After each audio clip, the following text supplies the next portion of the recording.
Monsieur Juanico.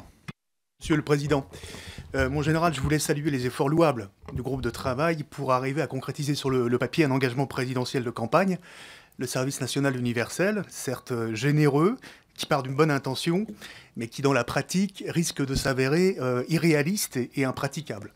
D'ailleurs, ce service national universel a très peu de soutien. Déjà, il n'a pas de soutien des organisations de jeunesse. On verra ce que donne la consultation d'ici le mois d'octobre. Et je crois que ce n'est pas la voie qu'ont choisi nos collègues parlementaires, Émilie Guérel et Marianne Dubois, au nom de la commission de la Défense. Et donc, par rapport à son principe, ce que vous avez décrit tout à l'heure, il y a aujourd'hui une base qui est quand même assez fragile.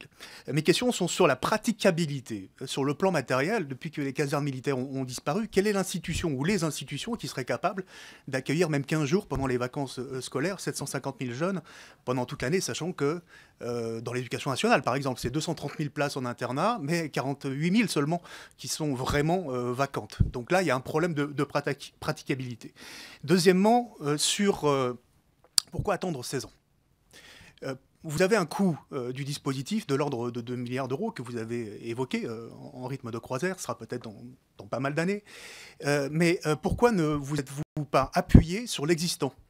Le parcours de citoyenneté qui a été mis en place dans la loi Égalité et Citoyenneté, dès la maternelle jusqu'à l'université, avec le livret citoyen en plus, à 16 ans, au moment de la remise du diplôme de brevet, qui permet de récapituler tous les engagements, notamment associatifs des jeunes. Vous parlez de brassage social, vous parlez d'activités sportives, des gestes de premier secours, des réflexes en cas de crise, de lutte contre le décrochage, qui doit être beaucoup plus précoce en termes de détection que 16 ans, d'état de santé, mais c'est la médecine scolaire, bien avant. Tout cela se fait dans le cadre de l'éducation nationale. Tout ça se fait dans le cadre de l'éducation nationale. Donc pourquoi ne pas s'appuyer sur l'étape clé qui est le service civique? Il y a 350 millions d'euros qui existent déjà. Merci, on pourrait aller Juanico. beaucoup plus loin. C'est un dispositif qui a déjà 8 ans. Merci. Et pas